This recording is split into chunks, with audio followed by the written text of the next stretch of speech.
जय हिंद साथियों, मैं हूं रवि। स्वागत है आपका हमारा यूट्यूब चैनल साइंस गुरु रवि में। दोस्तों, आपको पता होगा, अगर आप हमारी वीडियो देखते हो तो मैं बायोलॉजी की चैप्टर वाइज एमसीक्यू सीरीज करवाता हूं। दोस्तों, अब तक हमने बायोलॉजी के अनेक चैप्टरों की एमसीक्यू सीरीज की, लेकिन दोस्तों आज मैं जिस चैप्टर की एमसीक्यू सीरीज आपको करवाने वाला हूं, दोस्तों वो चैप्टर सभी प्रतियोगी परीक्षाओं के लिए बहुत ही ज्यादा इंपॉर्टेंट है। क्योंकि दोस्तों आज हम बायोलॉजी का एक महत्वपूर्ण टॉपिक कोशिका विज्ञान के बारे में दोस्तों हम पढ़ने वाले हैं। और कोशिका विज्ञान से संबंधित जितने भी महत्वपूर्ण क्वेश्चन बनते हैं दोस्तों आपकी एग्जाम के पॉइंट ऑफ व्यू से, उन सभी क्वेश्चनों पर दोस्तों आज की इस वीडियो में हम डिस्कस करने वाले हैं। दोस्तों, मैं गारंटी के साथ वादा करता हूं, अगर आप हमारी ये वीडियो देख लेते हो तो दोस्तों इस ही वीडियो में जितने भी क्वेश्चन करवाने वाला हूं, सभी क्वेश्चनों को आज इसी ही वीडियो में अभी याद करा दूंगा। बस शर्त यह है कि आप हमारी वीडियो को शुरू से लेकर के एंड तक जरूर देखना। दोस्तों, मैं हूं रवि। मैं बायोलॉजी की चैप्टर वाइज एमसीक्यू सीरीज करवाता हूं। अब तक मैंने तंत्रिका तंत्र, अंतःस्रावी तंत्र, कंकाल तंत्र, पाचन तंत्र, ब्लड, विटामिन, प्रजनन तंत्र, श्वसन तंत्र, उत्सर्जन तंत्र आदि की एमसीक्यू सीरीज करवा रखी है। अगर आपको हमारी वीडियो देखनी है तो आपको नीचे लिंक डिस्क्रिप्शन में मिल जाएगा, आप जाकर चेकआउट कर सकते हैं। तो फिर चलिए दोस्तों, देरी किस बात की, आज की क्लास स्टार्ट करते हैं। जैसा कि मैंने आपको पहले बताया दोस्तों, आज हम स्टार्ट करने वाले हैं कोशिका विज्ञान। और दोस्तों कोशिका विज्ञान में आज हम शुरुआत करने वाले हैं क्वेश्चन नंबर 1 से। आइए देखिए दोस्तों, क्वेश्चन नंबर 1 क्या कहता है। भैया क्वेश्चन नंबर 1 ये कहता है कि विज्ञान की वह शाखा जिसमें हम कोशिकाओं के बारे में अध्ययन करते हैं वह है। दोस्तों, इस क्वेश्चन का आंसर बताने से पहले मैं आपको एक बात बता दूं, मेरे द्वारा कराए हुए सभी क्वेश्चन आपकी एग्जाम के पॉइंट ऑफ व्यू से इंपॉर्टेंट होते हैं। अगर आपको इनमें से किसी भी क्वेश्चन का आंसर आता है तो भैया कमेंट बॉक्स में जरूर बता देना। तो देखिए दोस्तों, आपके ऑप्शंस है। Option number A cytology, option number B है दोस्तों ऑस्टियोलॉजी, ऑप्शन नंबर सी है हीमेटोलॉजी, ऑप्शन नंबर डी है दोस्तों हिपेटोलॉजी। दोस्तों विज्ञान की वह शाखा जिसमें हम दोस्तों कोशिका के बारे में डिटेल में अध्ययन करते हैं, दोस्तों विज्ञान की वह शाखा क्या कहलाती है। दोस्तों वह शाखा कहलाती है साइटोलॉजी। एक बार और समझिए दोस्तों, विज्ञान की वह शाखा जिसमें हम कोशिका के बारे में डिटेल में अध्ययन करते हैं, विज्ञान की उस शाखा को दोस्तों क्या कहा जाता है। विज्ञान की उस शाखा को दोस्तों साइटोलॉजी कहा जाता है। विज्ञान की उस शाखा को क्या कहा जाता है दोस्तों, विज्ञान की उस शाखा को साइटोलॉजी कहा जाता है। ऑप्शन नंबर ए तो दोस्तों आपको क्लियर हो गया होगा बहुत अच्छे से। ऑप्शन नंबर बी की बात करूं दोस्तों, तो विज्ञान की वह शाखा जिसमें दोस्तों हम बोन्स का यानी कि हड्डियों का अध्ययन विज्ञान की जिस शाखा में करते हैं दोस्तों, उस शाखा को कहा जाता है भैया ऑस्टियोलॉजी। विज्ञान की वह शाखा जिसमें हम हड्डियों का अध्ययन डिटेल में करते हैं, उस शाखा को दोस्तों क्या कहा जाता है, ऑस्टियोलॉजी कहा जाता है। विज्ञान की वह शाखा जिसमें हम ब्लड का अध्ययन डिटेल में करते हैं, खून का अध्ययन डिटेल में करते हैं, उस शाखा को दोस्तों क्या कहा जाता है, उस शाखा को हीमेटोलॉजी कहा जाता है। और दोस्तों लीवर का अध्ययन विज्ञान की जिस शाखा में किया जाता है, उस शाखा को कहा जाता है दोस्तों हिपेटोलॉजी। क्या कहा जाता है दोस्तों, हिपेटोलॉजी कहा जाता है। देखिए दोस्तों, एक बार मैं आपका फिर रिवीजन करवा देता हूं। कोशिका का अध्ययन विज्ञान की जिस शाखा में किया जाता है दोस्तों, उस शाखा को कहा जाता है साइटोलॉजी। दोस्तों हड्डियों का अध्ययन, हमारी अस्थियों का अध्ययन विज्ञान की जिस शाखा में किया जाता है, उस शाखा को कहा जाता है दोस्तों ऑस्टियोलॉजी। उस शाखा को दोस्तों क्या कहा जाता है, उस शाखा को ऑस्टियोलॉजी कहा जाता है। ब्लड का अध्ययन विज्ञान की जिस शाखा में करते हैं, उस शाखा को क्या कहा जाता है दोस्तों, हीमेटोलॉजी कहा जाता है। कमेंट बॉक्स में बताना दोस्तों अगर आपको समझ में आ रहा है तो। ब्लड का अध्ययन विज्ञान की जिस शाखा में करते हैं, उस शाखा को क्या कहा जाता है दोस्तों, हीमेटोलॉजी कहा जाता है। दोस्तों लीवर का, यकृत का अध्ययन विज्ञान की जिस शाखा में किया जाता है दोस्तों, उस शाखा को कहा जाता है दोस्तों हिपेटोलॉजी। दोस्तों ये चारों शाखाएं बहुत इंपॉर्टेंट है, आपसे कभी भी एग्जाम में पूछी जा सकती है। तो दोस्तों आशा करता हूं आपको ये क्वेश्चन अच्छे से समझ में आ गया होगा। अब चलते हैं दोस्तों अगले क्वेश्चन की ओर। दोस्तों अब बात करते हैं क्वेश्चन नंबर 2 की। दोस्तों स्टार लगा लीजिए, बहुत अच्छा क्वेश्चन है, आपके एग्जाम में डायरेक्ट आपसे पूछा जा सकता है। दोस्तों क्वेश्चन नंबर 2 की बात करते हैं। क्वेश्चन नंबर 2 कहता है कि कोशिका विज्ञान का जनक कौन है। दोस्तों आपसे पूछा है कि कोशिका विज्ञान का जनक कौन है। ऑप्शन नंबर ए रोबोटुक, option number B Hertwig, option number C है दोस्तों स्वानसन, ऑप्शन नंबर डी है दोस्तों ए के शर्मा। तो भैया आपका राइट आंसर क्या होगा? तो भैया आपका राइट आंसर होगा ऑप्शन नंबर ए रोबोट हुक। दोस्तों रोबोट हुक ने 1665 में कोशिका की खोज की थी। दोस्तों इसके बारे में हम आगे भी चर्चा करने वाले हैं। फिलहाल आपको ये ध्यान रखना है कि दोस्तों कोशिका विज्ञान का जनक किसे कहा जाता है? तो दोस्तों कोशिका विज्ञान का जनक किसे कहा जाता है? रोबोट हुक को कोशिका विज्ञान का जनक कहा जाता है। दोस्तों दूसरा क्वेश्चन यहां से ये निकलता है कि भैया जो कोशिका शब्द है, जो कोशिका शब्द है, ये भैया कोशिका शब्द किसने दिया? कोशिका शब्द किसने दिया? कोशिका शब्द किसने दिया? दोस्तों जो कोशिका शब्द है ये किसने दिया? तो दोस्तों उस वैज्ञानिक का नाम है हर्टविग। क्या नाम है दोस्तों? हर्टविग है। दोस्तों आपको 3 क्वेश्चन अच्छे से समझ में आ गए होंगे अब तक। रोबोट हुक ने कोशिका की खोज की थी दोस्तों 1665 में, नंबर 1 क्वेश्चन। नंबर 2 क्वेश्चन क्या है दोस्तों? कोशिका विज्ञान का जनक किसे कहा जाता है? तो दोस्तों कोशिका विज्ञान का जनक रोबोट हुक को कहा जाता है। तीसरा क्वेश्चन है दोस्तों मेरा, कोशिका शब्द किसने दिया? तो दोस्तों कोशिका शब्द किसने दिया था? हर्टविग ने दिया था। नंबर चौथा क्वेश्चन देखिए दोस्तों, नंबर चौथा क्वेश्चन है आधुनिक कोशिका विज्ञान का, आधुनिक कोशिका विज्ञान का जनक कौन है? आधुनिक कोशिका विज्ञान का जनक कौन है? तो दोस्तों आधुनिक कोशिका विज्ञान का जनक कौन है? तो भैया स्वानसन है। आधुनिक कोशिका विज्ञान का जनक कौन है दोस्तों? तो आधुनिक कोशिका विज्ञान का जनक है दोस्तों स्वानसन। अब दोस्तों 5वें क्वेश्चन की बात करता हूं कि भारतीय कोशिका विज्ञान का जनक कौन है? भारतीय कोशिका विज्ञान का जनक कौन है? तो दोस्तों भारतीय कोशिका विज्ञान का जनक कौन है दोस्तों? तो भैया भारतीय कोशिका विज्ञान का जनक है दोस्तों ए के शर्मा। तो दोस्तों आशा करता हूं ये 5 क्वेश्चन आपको बहुत अच्छे से समझ में आ गए होंगे।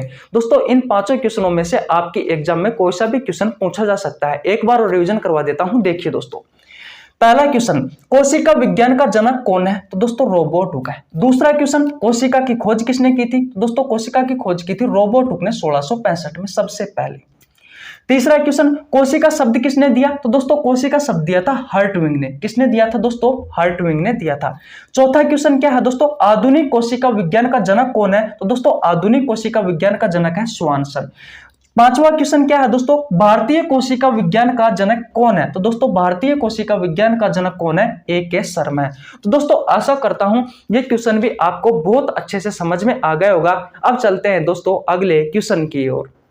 दोस्तों अब बात करते हैं क्वेश्चन नंबर 3 की। देखिए दोस्तों ये क्वेश्चन भी बहुत इंपॉर्टेंट है। ये क्वेश्चन भी आपकी एग्जाम में पूछा हुआ है। दोस्तों क्वेश्चन नंबर 3 कहता है कि निम्न में से रोबोट हुक से संबंधित सत्य कथन है। ऑप्शन नंबर ए, कोशिका सजीव की सबसे छोटी इकाई है। ऑप्शन नंबर बी, कोशिका सजीव की क्रियात्मक व संरचनात्मक इकाई है। ऑप्शन नंबर सी, जीव द्रव्य सजीव के शरीर का भौतिक आधार है। ऑप्शन नंबर डी है दोस्तों ऑप्शन नंबर ए व ऑप्शन नंबर बी। तो भैया आपका जो राइट आंसर होगा वो होगा दोस्तों option number D, option number ए व ऑप्शन नंबर बी। दोस्तों दोनों ही राइट आंसर है, क्योंकि दोस्तों ये दोनों कथन कोशिका सजीव की सबसे छोटी इकाई है और कोशिका सजीव की क्रियात्मक और संरचनात्मक इकाई है दोस्तों किसने दिए हैं? दोस्तों रोबोट हुक ने दिए हैं। लेकिन दोस्तों जो पीसीएस की जो एग्जाम होती है, पीसीएस की जो एग्जाम होती है उस एग्जाम में दोस्तों एक क्वेश्चन पूछा हुआ था कि ये जो कथन है जीव द्रव्य सजीव के शरीर का भौतिक आधार है, ये कथन किसने दिया था? आपसे एग्जाम में क्वेश्चन क्या पूछा था दोस्तों? आपसे एग्जाम में क्वेश्चन पूछा था कि जीव द्रव्य सजीव के शरीर का भौतिक आधार है, ये कथन किसने कहा था? तो दोस्तों ये कथन कहा था हेगजले ने। किसने कहा था दोस्तों? हेगजले ने दोस्तों ये कथन दिया था कि जो जीव द्रव्य होता है ये जीव द्रव्य सजीव के शरीर का भौतिक आधार है। दोस्तों जिन स्टूडेंटों ने कोशिका नहीं पढ़ रखी उनको मैं बता दूं दोस्तों कि जीव द्रव्य क्या होता है। जैसे कि दोस्तों हमारी ये कोशिका है, ये कोशिका के ऊपर दोस्तों कोशिका को सुरक्षा प्रदान करने के लिए दोस्तों कोशिका झिल्ली पाई जाती है। बात क्लियर है? क्या पाई जाती है दोस्तों? कोशिका झिल्ली पाई जाती है। ठीक है, कोशिका झिल्ली के अंदर दोस्तों जितना भी द्रव है, जितना भी द्रव है दोस्तों, उस द्रव को क्या कहा गया है दोस्तों, जीव द्रव्य कहा गया है। फिर दोस्तों इस जीव द्रव को भी दोस्तों दो भागों में बांटा गया है, एक आता है दोस्तों ठोस द्रव और एक आता है दोस्तों तरल पदार्थ, यानी कि तरल पदार्थ। दोस्तों जो ठोस पदार्थ होता है वो दोस्तों कोशिकांग होता है, जिसमें दोस्तों माइटोकॉन्ड्रिया आती है, राइबोसोम आते हैं, लाइसोसोम आते हैं, आरएनए आता है, डीएनए आता है, गुणसूत्र आता है, वो दोस्तों सब ठोस पदार्थ में आता है। और दोस्तों नंबर 2 पर बात करें, जो द्रव पदार्थ है, उस द्रव पदार्थ में दोस्तों द्रव पदार्थ को नाम दिया गया है कोशिका द्रव। तो दोस्तों आपको अच्छे से समझ में आ गया होगा कि भैया जीव द्रव्य क्या होता है और दोस्तों कोशिका द्रव क्या होता है। कोशिका झिल्ली के अंदर की तरफ दोस्तों जो द्रव पाया जाता है उस द्रव को कहा जाता है दोस्तों जीव द्रव्य। और दोस्तों जीव द्रव्य से संबंधित ये कथन किसने दिया था, हेगेले ने दिया था। हेगेले ने क्या कहा था कि जीव द्रव्य सजीवों के शरीर का भौतिक आधार होता है। तो दोस्तों आशा करता हूं ये क्वेश्चन भी आपको बहुत अच्छे से समझ में आ गया होगा। अब चलते हैं दोस्तों अगले क्वेश्चन की ओर। दोस्तों अब बात करते हैं क्वेश्चन नंबर 4 की। आइए देखिए दोस्तों क्वेश्चन नंबर 4 क्या कहता है। भैया क्वेश्चन नंबर 4 कहता है कि सजीव की सबसे छोटी इकाई है। ऑप्शन नंबर ए है दोस्तों कोशिका, ऑप्शन नंबर बी है दोस्तों उत्तक, ऑप्शन नंबर सी है अंग, ऑप्शन नंबर डी है दोस्तों कोई नहीं। तो भैया आपका जो राइट आंसर होगा दोस्तों वो होगा ऑप्शन नंबर ए कोशिका। अभी दोस्तों मैंने पिछले क्वेश्चन में कहा था कि जो रोबोट है, इस रोबोट ने दोस्तों एक कथन दिया था। वह कथन क्या था दोस्तों कि कोशिका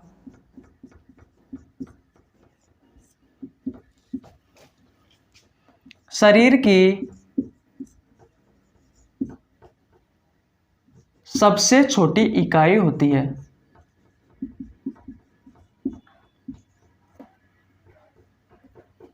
शरीर की नहीं दोस्तों, सजीव की है।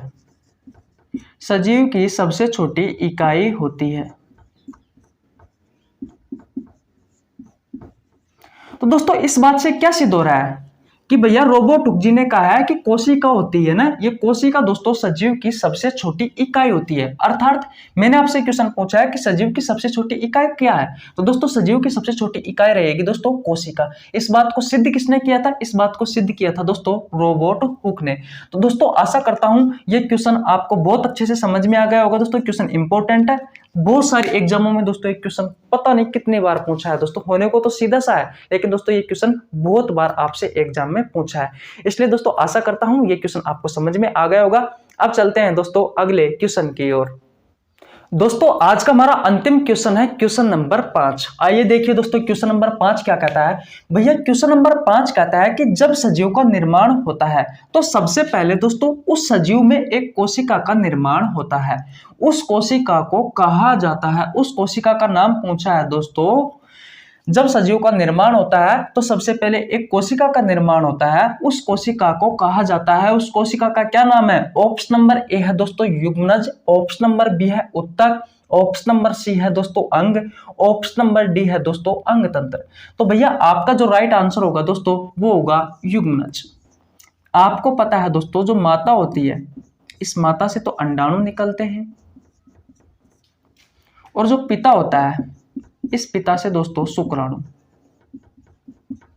जब दोस्तों दोनों के बीच में निषेचन की प्रक्रिया होती है फैलोपियन ट्यूब में, निषेचन की प्रक्रिया होती है दोस्तों फैलोपियन ट्यूब में, तो दोस्तों एक कोशिका का निर्माण होता है और उस कोशिका को कहा जाता है दोस्तों युग्मनज, और इसे दोस्तों जायगोट भी कहा जाता है। दोस्तों आपसे क्वेश्चन यही पूछा है कि जब सजीव का निर्माण होता है तो सबसे पहले एक कोशिका का निर्माण होता है, उस कोशिका को कहा जाता है। तो दोस्तों उस कोशिका को क्या कहा जाता है दोस्तों, उस कोशिका को युग्मनज व जायगोट कहा जाता है। अब देखिए दोस्तों यहां पर क्या हो गया, युग्मनज व जायगोट का निर्माण हो गया। बात क्लियर है। अब दोस्तों ये जायगोट जो है, ये युग्मनज जो है, ये दोस्तों मानव शरीर की या फिर दोस्तों मैं कहूं तो सजीव की पहली कोशिका है। क्या है दोस्तों, पहली कोशिका, पहली कोशिका। अब दोस्तों इस कोशिका में विभाजन होगा, इस कोशिका में क्या होगा दोस्तों, विभाजन होगा, और विभाजन के थ्रू दोस्तों बहुत सारी कोशिका बन जाएगी, अर्थात कोशिकाओं का समूह बन जाएगा। अर्थात क्या बन जाएगा दोस्तों, कोशिकाओं का समूह बन जाएगा। जब दोस्तों कोशिकाओं का समूह बन जाएगा तो उस समूह को नाम दिया जाता है दोस्तों उत्तक, उस समूह को नाम दिया जाता है दोस्तों उत्तक। जब दोस्तों एक प्रकार के उत्तक एक तरफ है, दूसरे प्रकार के उत्तक दूसरी तरफ है, तीसरे प्रकार के उत्तक तीसरी तरफ है, जब दोस्तों बहुत सारे उत्तकों का समूह बन जाता है, जब दोस्तों उत्तकों का समूह बन जाता है, उत्तकों का समूह बन जाता है, तो दोस्तों उत्तकों का समूह बनने पर दोस्तों किसका निर्माण होता है? दोस्तों अंग का निर्माण होता है। अंग आप जानते हो, जैसे कि लीवर हो गया, हृदय हो गए, फेफड़े हो गए, कान हो गई, आंख हो गई, नाक हो गए, ये सब दोस्तों हमारे अंग है। जब दोस्तों अंग समूह बना लेते हैं, जब दोस्तों अंगों का समूह बन जाता है, जब दोस्तों अंगों का समूह बन जाता है दोस्तों, तो अंग तंत्र का निर्माण होता है। अंग तंत्र का निर्माण होता है, जैसे कि दोस्तों पाचन तंत्र, श्वसन तंत्र, रक्त परिसंचरण तंत्र, उत्सर्जन तंत्र, ऐसे दोस्तों अंग तंत्र का निर्माण होता है। और जब दोस्तों अंग तंत्र समूह बना लेते हैं, जब दोस्तों अंग तंत्र समूह बना लेते हैं, जब दोस्तों अंग तंत्र का समूह बन जाता है दोस्तों, तो फिर दोस्तों लिविंग बॉडी का निर्माण होता है। तो दोस्तों किसका निर्माण होता है? लिविंग बॉडी का निर्माण होता है, सजीव शरीर का निर्माण होता है। देखिए दोस्तों एक बार और समझाता हूं आपको। जब सजीव का निर्माण होता है तो दोस्तों सबसे पहले एक कोशिका का निर्माण होता है। उस कोशिका को नाम दिया गया है दोस्तों युग्मनज में जाइगोट। दोस्तों ये युग्मनज में जाइगोट हमारे सजीव की पहली कोशिका है। फिर दोस्तों इस कोशिका में क्या होता है दोस्तों? विभाजन की प्रक्रिया होती है। विभाजन की प्रक्रिया के द्वारा एक कोशिका से दोस्तों बहुत सारी कोशिका बन जाती है। तो दोस्तों जब कोशिकाओं का समूह बन जाता है दोस्तों, तो किसका निर्माण होता है? उत्तक का निर्माण होता है। फिर दोस्तों एक प्रकार के उत्तक एक तरफ, दूसरे प्रकार के उत्तक दूसरी तरफ, तीसरे प्रकार के उत्तक तीसरी तरफ। जब दोस्तों उत्तकों का बहुत सारा समूह बन जाता है दोस्तों, तो अंग का निर्माण होता है। दोस्तों मैंने अंग आपको बता दिए, जैसे कि हमारा लीवर है, हृदय है, फेफड़े है, आंख है, नाक है, कान है, हाथ है, पैर है। फिर दोस्तों अंगों का जब समूह बन जाता है दोस्तों, तो अंग तंत्र का निर्माण होता है। अंग तंत्र में कौन कौन आते हैं दोस्तों? जैसे कि रक्त परिसंचरण तंत्र हो गया, श्वसन तंत्र हो गया, उत्सर्जन तंत्र हो गया, पाचन तंत्र हो गया, कंकाल तंत्र हो गया। जब दोस्तों फिर अंग तंत्र का समूह बन जाता है तो दोस्तों जब जाकर के हमारे सजीव शरीर का निर्माण होता है।